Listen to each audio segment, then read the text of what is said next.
मगर प्रश्न चिन्ह तो उपस्थित करता है कि पिछले इलेक्शन में बीजेपी ने कहा हम 60 पार करेंगे, 63 आई, अभी तिरसठ कहा हम 70 पास पार करेंगे करेंगे। तो 78 आई। तो इतना कॉन्फिडेंट तो राज्य का मुख्यमंत्री भी नहीं है और नरेंद्र मोदी भी नहीं है। तो मुझे नहीं लगता कि ये जिस तरह की पॉलिटिक्स वो कर रहे हैं ओवैसी साहब, ये इस मुल्क के हक में है, और ना ही वो मुसलमानों के हक में है। मुसलमानों के हक में इस मुल्क के नेशनल फ्लो में रहना ही ये ये फायदेमंद है। अब वो जो सरकार बनी है साल भर से, और वो जो हरकतें कर रही है, एमआईएम को बढ़ा रही है, दीगर पार्टियों को तोड़ रही है, तो उसे समझ में आ गया है कि हिंदुत्व के नारे पे हम इस मुल्क में सत्ता 100% काबिज नहीं रह नहीं सकते। कर सकते। आदाब, मैं मुशर्रफ शमसी, तिरछी आँख न्यूज़ में आपका स्वागत है। ये तिरछी आँख न्यूज़ का गुफ्तगू सेशन है। इसमें मेरे साथ है मुजफ्फर हुसैन, जो महाराष्ट्र कांग्रेस के प्रदेश के सीनियर नेता रहे हैं और महाराष्ट्र के जाने माने चेहरा है। मैं उनसे गुफ्तगू करूंगा। अभी जो है महाराष्ट्र के 29 महानगरपालिका में चुनाव हुए हैं। उस चुनाव में एमआईएम का प्रदर्शन अच्छा रहा है या उम्मीद से ज़्यादा अच्छा रहा है, और उसकी वजह से कांग्रेस को कई जगह नुकसान पहुंचा है। इसके साथ ही और भी कई मसले हैं, उस पर जो है मुजफ्फर हुसैन साहब के साथ मैं बात करना चाहता हूँ। अभी जो है एमआईएम ने कई जगह पर, यहाँ तक कि मुंबई में, साथ में मालेगांव में, और कई जगह जो है जो मुस्लिम चंक वोट है, जहाँ पर मुस्लिमों का वोट रहा है, वहाँ पर वो नुमायाँ कारकर्दगी अदा किया है। जबकि 8 सीटें जो है मुंबई में लेके आई है। आप इसके बारे में क्या कहते हैं? देखिए, एमआईएम जो कहा जाता है कि ये सेक्युलर वोट का डिवीज़न कर रही है, वो बहुत हद तक के सही है। क्योंकि मैं अभी एक न्यूज़ चैनल देख रहा था ऑनलाइन, तो उसमें ये बता रहे थे कि पूर्वांचल में पहले 20 से 25 मुस्लिम नुमाइंदे एमएलए के दीगर पार्टियों से भी आते थे चुन करके, आरजेडी से होते थे। सीमांचल में। सीमांचल में, सॉरी, सीमांचल, पूर्वांचल तो उत्तर प्रदेश, सीमांचल में। और अब की बार जो है सिर्फ 5 या 7 ही आए हुए हैं। तो वो हजरत जो कह रहे थे, शायद किसी पार्टी से थे, वो ये कह रहे थे कि ये मुस्लिम नुमाइंदगी की बात करते हैं, मगर इनके आने से, चुनाव लड़वाने से मुस्लिम नुमाइंदगी कम हो रही है। वो ये भी कह रहे थे कि ये तेलंगाना में, पूरे तेलंगाना में सीट नहीं लड़वाते हैं, जबकि पूरे तेलंगाना में अक़लियत का काफ़ी बड़ा परसेंटेज है, वहाँ ये नहीं लड़वाते हैं। तेलंगाना में बीजेपी का जो फिरकावाराना फसादात की बातें करते हैं, माहौल ख़राब करते हैं, बीजेपी के वो एमएलए हैं जिनको टाइगर एमएलए ऐसा कुछ तो भी कहते हैं, तो उसके ताल्लुक से भी तेलंगाना में कुछ नहीं करते। बीजेपी ने एक बहुत ही सिस्टमेटिक काम किया है, ये मानना चाहिए, कि किस तरह मुल्क को तकसीम किया जाता है, बिरादरियों को तकसीम किया जाता है, कौमों को तकसीम किया जाता है, इसमें इनकी मास्टरी है। आप देख लीजिए, 2014 से बीजेपी केंद्र सरकार में है, और जब ओवैसी साहब तकरीर करते हैं तो सारे न्यूज़ चैनल उसको पूरा कवर करता, दिखाते, फुल कवरेज कवरेज मिलता उनकी है। तकरीरों का। और वो जो भी तकरीर वहाँ करते हैं बहुत ही दिलचस्प होती है। वो दीनी अल्फाज का इस्तेमाल करते हैं, मुसलमानों पे हुए हुए 70-75 साल के ताल्लुक से बातें करते हैं, और ये मैसेज देने की कोशिश करते हैं कि कौम के रहनुमा वो है। जी। जबकि जिस पार्लियामेंट में वो खड़े रह करके तकरीर करते हैं, उस पार्लियामेंट में ही कॉन्स्टिट्यूशन लागू होता है, और उसी कॉन्स्टिट्यूशन के बेस पे वो मेंबर ऑफ पार्लियामेंट भी है। जी। मगर जब वो तकरीर करते हैं तो ऐसे लगता है कि जैसे कोई मुस्लिम लीग का जूना ज़माने का कोई नेता बात कर रहा है, और वो नौजवानों को, मुस्लिम अक़लियतों को, जो पूरे मुल्क का एक फ़्लो है, नेशनल फ्लो डेमोक्रेसी का जो है उसमें से उनको काट करके वो अलग करने की उनकी कोशिश उनकी तकरीरों से उनके अल्फाजों से ये समझ में आती है और उसी का फ़ायदा वो उठा रहे हैं और उसी का फ़ायदा बीजेपी उठवा रही है क्योंकि जिस तरह से मीडिया से उनको अटेंशन मिलता है जिस तरह से उनके कैंपेनिंग को मीडिया पब्लिसाइज करती है जिस तरह से उनके स्टेटमेंट्स को टीवी पे दिखाया जाता है और फिर बीजेपी उस पर कंट्रोवर्सी क्रिएट करती है तो इससे साफ नज़र आता है कि ये हिंदू और मुस्लिम का डिवीजन इस मुल्क में करने की राह पे चल रहा है। ये चल रहे हैं और ये कोशिश है और बीजेपी का उसमें फ़ायदा हो रहा है। वो तो मुझे नहीं लगता कि ये जिस तरह की पॉलिटिक्स वो कर रहे हैं ओवैसी साहब ये इस मुल्क के हक में है और ना ही वो मुसलमानों के हक में है। मुसलमानों के हक में इस मुल्क के नेशनल फ्लो में रहना ही ये फ़ायदेमंद है। उसी तर्क पे कॉन्स्टिट्यूशन बनाया गया और जब कॉन्स्टिट्यूशन बना तो उसमें तमाम बातों पे रोशनी डाली गई। लोगों ने बड़े बड़े वेटरन लीडर्स ने उसमें 2 साल 10 दिन 2 साल 11 महीने और 10 दिन उस पर डिस्कशन किया तब जाके आर्टिकल्स बने बना और उसी की वजह से आज ये मुल्क अखंड भारत जिसे हम कहते हैं ये आज उस वजह से है। बना। तो जिस तरह से एमआईएम को बीजेपी प्रमोट कर रही है उससे ये साफ नज़र आता है कि ये इस मुल्क में अफरा तफरी का माहौल तो कर ही चुकी है मगर इसे और आग में तेल डालने का काम बीजेपी पूरी ताकत से कर रही है। तो मैं ये नहीं मानूंगा कि महाराष्ट्र में एमआईएम की जीत हुई है, मैं ये कहूँगा कि बीजेपी की जीत हुई है। लेकिन मुसलमानों का एक सीरियस वर्ग जो संजीदा वर्ग है वो किसी भी तरह जो है एमआईएम को एक्सेप्ट नहीं कर पा रही है। ये सब जो है उन लोगों को एमआईएम के साथ देखा जा रहा है जो मतलब हो हल्ला करने वाले जो है सड़क पर उतरने वाले उस तरह के लोग जो है एमआईएम के साथ नज़र आते हैं। देखिए इसमें 2 क्लास ऑफ सोसाइटी मुसलमानों की इस देश में है, एक लिटरेट एक इलिटरेट, एक रोजगार वाली एक बेरोजगार वाली। तो जिसके पास रोजगार नहीं है उसके पास खोने के लिए कुछ नहीं है वो नारे पर जा रहा है। हाँ। और जिसके पास लिटरेसी है वो अपना मुस्तकबिल बनाने में और इस मुल्क के पायदान में अपनी भूमिका निभा रहा है।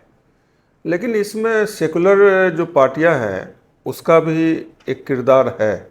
सेकुलर पार्टियां जो है मुसलमानों का जहां भी मतलब कोई मसले होते हैं उस पर खुलकर बोलती नहीं है और इसकी वजह से जो है असदुद्दीन ओवैसी को मौका मिल जाता है कि वो उस पर बोलते हैं और ये मामला जो है मतलब घूम जाता है। मतलब लोगों में एक असर करता है कि हमको जो है न नुमाइंदगी सही से मिलती है और ना ये मिलता है मतलब मेरी आवाज़ मुझे उठाई जाती है। ये आप बात बताइए या केसेस बताइए कि पिछले 2014 से जब से बीजेपी केंद्र सरकार में और मुख्तलिफ राज्यों में इस मुल्क में आई है तब से लेके आज तक जितनी भी मॉब लिंचिंग हुई, चाहे बुलडोज़र एक्टिविटीज़ हुई या कोई और मुख्तलिफ किस्म के केसेस हुए,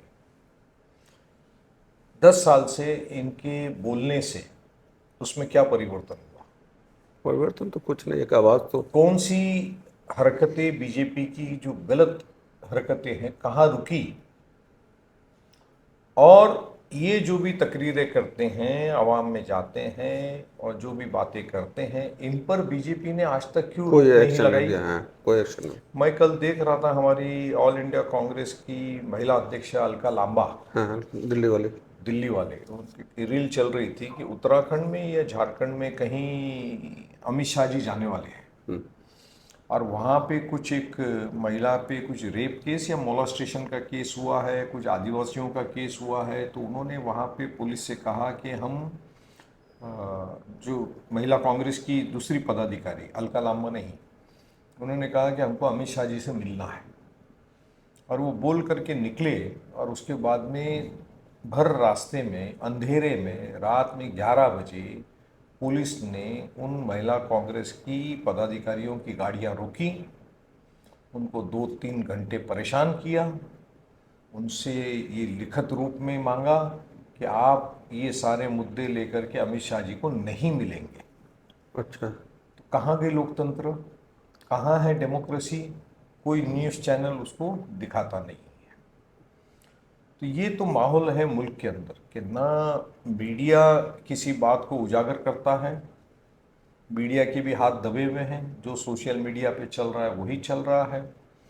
और सोशल मीडिया पे अभी आप जैसा न्यूज़ चैनल आप जब चलाएंगे तो उसमें तुरंत ऐसे लोग कमेंट करेंगे जिनकी आईडी प्रोफाइल लॉक होती है, अच्छा। हाँ। उनके फॉलोअर ज़ीरो होते हैं। तो ये सारा बीजेपी का मीडिया सेल उसमें गाली गलौज करता है और इस तरह की बातें करता है। असदुद्दीन ओवैसी साहब की जो मीडिया पे रील चलती है उसमें आप देखेंगे कि उसी तरह के प्रोफाइल लॉक होते हैं और वो उनकी वाहवाह और तारीफों के पुल अच्छा, बांधते एक ही हैं। तरफ। तो दोनों तरफ मोड ऑफ एक्शन जो है वो सेम है। यहाँ पर अगर कोई अच्छी बात हो रही है तो आपके प्रोफाइल पे आकर के, पेज पे आकर के वो प्रोफाइल लॉक होती है, उसके फॉलोअर्स जीरो होते हैं, वो गलियाते हैं। वो एमआईएम के प्रोफाइल के ऊपर आप जाकर के देखिए तो जहाँ उनकी तकरीरें हुई है तो उसी तरह की प्रोफाइल्स लोग जो है वाहवाह करते हैं। मतलब ध्रुवीकरण की जो है पूरी जो है पॉलिटिक्स जो है। ये मुल्क हिंदू मुसलमान को डिवाइड करके नहीं चल सकता। यहाँ आदिवासी है, दलित है, पिछड़ी जाति है, सभी वर्ग के लोग हैं। ये मुल्क हिंदू मुस्लिम को डिवाइड करके नहीं चल सकता। ये चाहे जितने भी कोशिश कर ले, मगर उसके बावजूद भी 40%, 45% सेक्युलर वोट गिरते हैं। हाँ, वो तो है। इसको आप झुटला नहीं सकते। सही बात राज्यों में कहीं हम सरकारों में पीछे रह जाते हैं। अगर ध्रुवीकरण की राजनीति और इस मुल्क का हिंदू जो मेजॉरिटी, मैं हमेशा अपनी तकरीर में कहता हूँ कि इस मुल्क का हिंदू मेजॉरिटी जो हिंदू तबका है वो सेक्युलर है।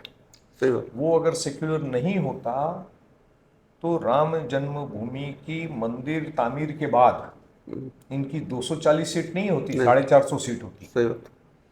तो इसका मतलब क्या हुआ कि हिंदुओं ने भी ये कहा कि मंदिर और का निर्माण करना। अयोध्या नहीं हरता है। अयोध्या नहीं हारते, अयोध्या में तो कभी भी बीजेपी जीती जीती नहीं। नहीं। तो हिंदू समाज ने भी कहा मंदिर का निर्माण करना एक धार्मिक भावनाओं से जुड़ा हुआ मुद्दा है, वो राजनीति से जुड़ा हुआ मुद्दा नहीं है। राजनीति का जुड़ा हुआ मुद्दा है बेरोजगारी, शिक्षण, विकास, किसान की समस्या, महिलाओं की सुरक्षा, नौजवानों को रोजगार, ये है। और उसमें बीजेपी कम पड़ती है, कम पड़ी भी है। और उसी चीज़ के ऊपर वो क्या करती हैं कि वो धूल उड़ाने के लिए इस तरह की पार्टियां जो सेक्युलर वोट बैंक को डैमेज कर सकती है अपने तकरीरों से, जज्बाती बयानों से, नारों से, उस तरह की पार्टियों को इनडायरेक्टली प्रमोट करती है। मुजफ्फर भाई, अभी जो एक कानून लाया है ये मोदी सरकार यूजीसी का, आपने उसको देखा है क्या? नहीं, मैंने अभी पूरा उसको मुकम्मल देखा नहीं। अच्छा, आप तो बता फिर सकें तो। उसमें शायद कॉलेज और इसमें जो है कोई उच्च जाति के लोग हैं, वो अगर दलित और इसको जो है कुछ कमेंट पास करते हैं तो उस पर भी केस जो है एट्रोसिटी का केस लग सकता है, इस तरह का है। मैं भी उसको पूरा नहीं पढ़ा हूँ, लेकिन यूजीसी इस पर मैं देख रहा हूँ फेसबुक और इस पर जो है जितने माने उच्च जाति के लोग हैं वो उस पर जो है मतलब अगेंस्ट में बात कर रहे हैं मोदी सरकार के खिलाफ। सरकार के खिलाफ तो एक बहुत बड़ा तबका बात कर ही रहा है, मगर जो पूरा इलेक्शन के प्रोसेस को इन्होंने हाईजैक कर रखा कर लिया है, है। इलेक्शन कमीशन को हाईजैक कर रखा है, मशीनों के माध्यम से, इलेक्टोरल रोल में गड़बड़ी के माध्यम से, वोट चोरी के माध्यम से लोगों की आवाज़ दबाई जा रही है। तो इस इलेक्शन में आपको कहीं नज़र आया क्या ये इलेक्शन के जो है वोट चोरी का कोई? मैं आपको कई मिसाल दे सकता हूँ। आधार कार्ड हमारे पार्टी के वर्कर्स ने घोड़बंदर में हज़ारों की तादाद में पकड़ा, इलेक्शन कमीशन को बुलाया, हाँ। कोई एक्शन नहीं। आधार कार्ड गवर्नमेंट के एम्ब्लेम के साथ के blank Aadhaar card, pan card हज़ारों की तादाद में घोड़बंदर में, कोई एक्शन नहीं, absolutely no action. Bogus voting के लिए वो शरत। और क्या, क्योंकि इलेक्शन के दिन कई सेंटर्स में बूथ्स पे लोगों ने शिकायत करी कि हमारा वोट दल गया है। हाँ, वो कई लोगों का ऐसे कई पूरे मीरा भाईंदर के तमाम 980 बूथ पे से शिकायतें मिली कि हमारा वोट दल गया। तो ये कैसे हुआ? आपने 14-15 आइडेंटिफिकेशन दिया है, तो मतलब ये बोगस आइडेंटिफिकेशन भी आप क्रिएट कर रहे हो। हाँ, इलेक्ट्रल रोल में आप मस्ती कर रहे हो, किसके नाम कहाँ कहाँ है तो उसको कहाँ डाल रहे हो। लोग बेजार होके तंग होकर के वोट ही ना करें। एक पर्टिकुलर सेक्शन ऑफ सोसाइटी, एक पर्टिकुलर एरिया जहाँ पे आप जानते हैं कि ये सेक्युलर वोट बैंक है, तो उसको डैमेज कर रहे हैं आप। मशीनें टाइम पर चल नहीं रही है। तो इलेक्शन कमीशन तो बिल्कुल सरकार के जेब में है, ताबे में। ताबे में है, और वहाँ से मुझे नहीं लगता कि कोई गुंजाइश मुझे आज की तारीख में नज़र आ तो रही है। इसका क्या कुछ रास्ता नज़र नहीं आ रहा है? कुछ रास्ता? वो कांग्रेस एक नारा देती है, तब लड़े थे गोरों से, अब लड़ेंगे चोरों से। चोरों से वही रास्ता अब जो है आगे चलेगा। वही रास्ता चलेगा जब आवाम देखेगी कि बेरोजगारी बढ़ते जा रही है, निस्ता नाबूद हुआ जा रहा है, मुल्क के मूल बेचा जा रहा है कैपिटलिस्ट लोगों को, तब आंखें खुलेगी। और ये हमेशा मेरा ये मानना है कि जहाँ भी फ्यूडलिज्म होता है, डिक्टेटरशिप होती है, कम्युनिज्म होता है, पूरा इतिहास अगर आप देख ले 200-500 साल का, जहाँ पे डिक्टेटर बन जाते हैं लोग, तो वहाँ पे जुडिशरी, मीडिया, एडमिनिस्ट्रेशन ये निस्तनाबूद हो जाता है। मगर वो तकरीबन एक जनरेशन चलता है, जो तकरीबन 15-20 साल का साल का होता है। टेन्योर होता है उसका। हाँ, 15-20 साल का एक टेन्योर होता है, और 10 साल पहले से शुरू होता है और एक 15-20 साल तक चलता है। मुझे ऐसा लगता है कि पिछले इलेक्शन में जो बीजेपी के 400 पार का नारा था, जो नहीं पार कर पाई और 240 पे रुक गई, अब वो जो सरकार बनी है साल भर से, और वो जो हरकतें कर रही है, एमआईएम को बढ़ा रही है, दीगर पार्टियों को तोड़ रही है, तो उसे समझ में आ गया है कि हिंदुत्व के नारे पे हम इस मुल्क में सत्ता 100% काबिज नहीं रह नहीं कर सकते। और यही वजह है कि वो रीजनल पार्टीज को तोड़ने का काम, लीडर्स को तोड़ने का काम, खुद के साथ में जो अलायंस में लोग हैं हाँ, महाराष्ट्र के अंदर, उसको जैसे शिंदे एकनाथ शिंदे हैं या हाँ, अजित अजित पवार हैं, तो इन खुद की सरकार में जो लोग हैं उनके खिलाफ में मुद्दे एनजीओस के माध्यम से उठाए जाते हैं। अजित पवार के बच्चे का मुद्दा सही था गलत था वो तो फैसला बाद में होगा, मगर एनजीओस के माध्यम से मुद्दे उठाए जाते हैं। एकनाथ शिंदे को कहीं ना कहीं रोका जा रहा है। कॉरपोरेशन के चुनाव में दोनों तीनों को अलग करके अपना ही परचम लहराने की कोशिश की गई, सही तरकीब से की, गलत तरकीब से की, लोग इस बात को अभी अच्छे से जानते हैं। तो इनका टारगेट अगले लोकसभा के अंदर अपनी ताकत पे मैक्सिमम एमपी चुन के लाना है। वो एक इमीडिएट उनका टारगेट होगा। अभी जो जिला परिषद के इलेक्शन शुरू हुए हैं पश्चिम महाराष्ट्र और मराठवाड़ा में, और जो अभी उत्तर महाराष्ट्र में एंड ठाणे, पालघर और विदर्भ में जो शुरू होगा, तो अभी इस जिला परिषद इलेक्शन के रिजल्ट के बाद आपको एक नया चित्र महाराष्ट्र में नजर आएगा कि कितने अजित पवार गढ़ के लोग चुन के आए, कितने एकनाथ शिंदे के चुन के आए, कितनी जिला परिषद इन तीनों के ताबे में रहती है। इसके ऊपर फिर समीकरण बदलेंगे। अच्छा, फिर वो असेसमेंट करेंगे। हाँ, इसके ऊपर फिर समीकरण बदलेगा और लोकसभा के लिए एक नई स्ट्रेटेजी बनाई जाएगी, क्योंकि इस लोकसभा से पहले सेंसस होना चाहिए। 2011 का जो सेंसस हुआ है उससे पहले सेंसस होना चाहिए। मुझे नहीं लगता है सरकार सेंसस कराएगी। 2027 तक तो पूरा बोला है ना, कंप्लीट कर लेंगे। हाँ, लेकिन मुझे नहीं लगता कि सरकार कराएगी, क्योंकि डिलिमिटेशन करना होगा। हाँ, उस डिलिमिटेशन में शहरी भाग के लोकसभा बढ़ेगी, शहरी भाग का विधानसभा बढ़ेगा, और इसी वजह से बीजेपी ने इन दोनों को साथ में कॉरपोरेशन के चुनाव में नहीं लिया। अच्छा, क्योंकि शहरी भाग में इनको अपना वर्चस्व बढ़ाना है।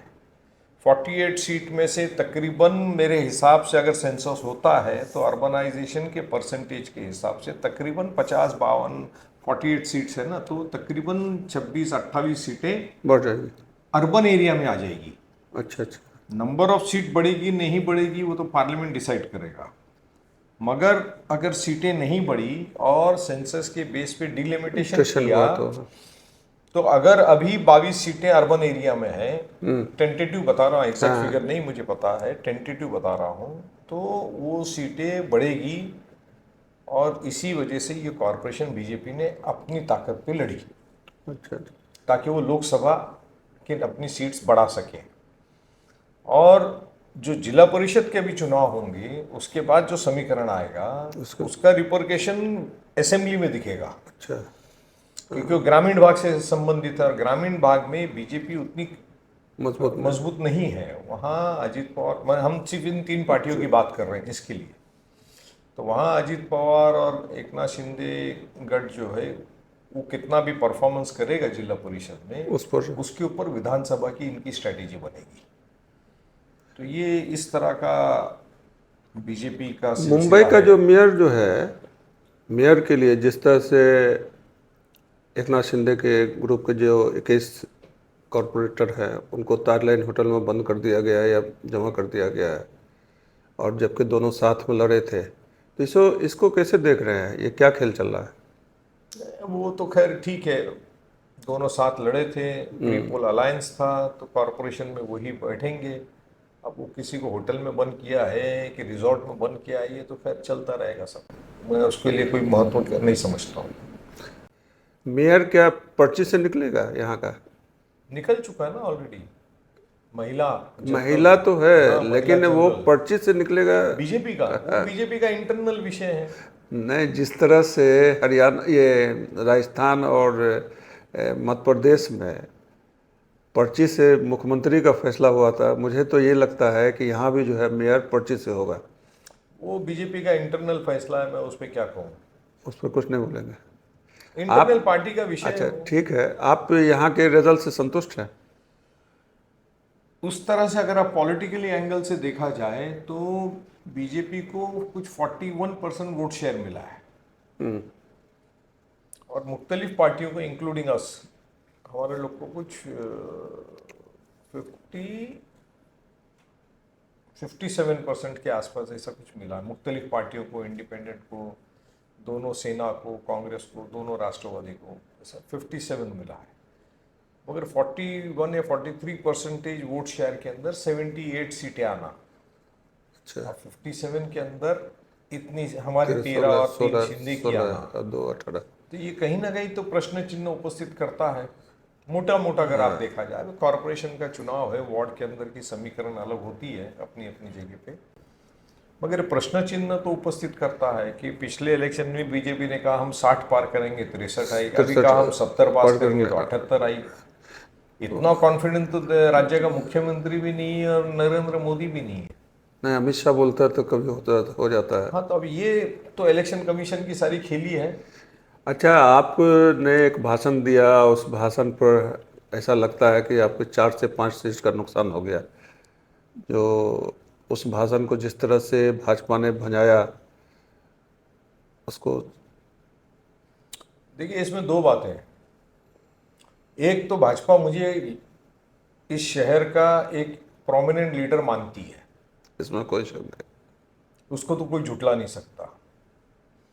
अब जब तकरीरें होती हैं तो उसका मोड़ तोड़ करके पेश करना ये बीजेपी का फंडा है, पहले से आप तो मैं उस पर बिल्कुल गौर फिक्र नहीं करता हूँ। जो सेक्युलर वोट बैंक है, जो हमको, मुझे व्यक्तिगत तौर पे पिछले 40-45 साल से जानता है, वो उस तरह की बीजेपी के तोड़ मोड़ वाले वीडियो चलाने से कोई फर्क नहीं पड़ता। ये बात भी कहना गलत होगी कि उतना वीडियो चला देने की वजह से हमारा एक पैनल चला गया, ये भी मैं इस बात को मानने को तैयार नहीं हूँ, क्योंकि हम जब सत्ता में भी थे उस वक्त भी शांतिनगर वगैरह के इलाके से आपका कहने का मतलब होगा वो, तो तब भी मुझे वहाँ पर 55% वोट शेयर मिलता था। अच्छा, जब ये बीजेपी और ये सारी चीज़ें इस मयार पे नहीं थी तब भी मुझे 45% वोट शेयर मिलता था। 55%, कहीं 60%, कहीं 61%।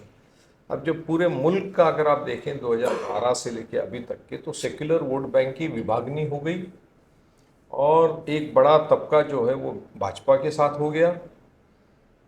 तो उसके चलते हुए भी हमको आज भी 38% 40% हमको वोट शेयर मिल रहा है। अब भी मिला। विधानसभा के इलेक्शन विधानसभा में भी मुझे वोट शेयर मिला, सेम एग्जैक्टली उतना ही वोट शेयर मिला, 40% का। तो जो 10-15% का वोट शेयर शिफ्ट हुआ है, तो 2012 से तो पूरे मुल्क में शिफ्ट हुआ है। यहाँ कम से कम कांग्रेस को उतना वोट शेयर तो हम रिटेन कर सके हैं। बाकी पूरे मुल्क में अगर आप जाके देखें या अभी कॉरपोरेशन के रिजल्ट्स आप देखें, तो कांग्रेस का जो वोट शेयर है वो भारी मात्रा में शिफ्ट हो गया, रीजनल पार्टीज में हो गया, इंडिपेंडेंट को हो गया, दीगर पार्टियों को हो गया। तो कम से कम मीरा भाईंदर में हमने उतना एक वोट शेयर होल्ड करके रखा है। लोगों का भरोसा और एतमाद हमारे पे कायम है। इसके साथ ही ये गुफ्तगू का सिलसिला खत्म होता है और मैं मुशर्रफ शमसी कैमरामैन अल्तमश के साथ आपसे विदा लेता हूँ। शुक्रिया। शुक्रिया। अस्सलाम वालेकुम।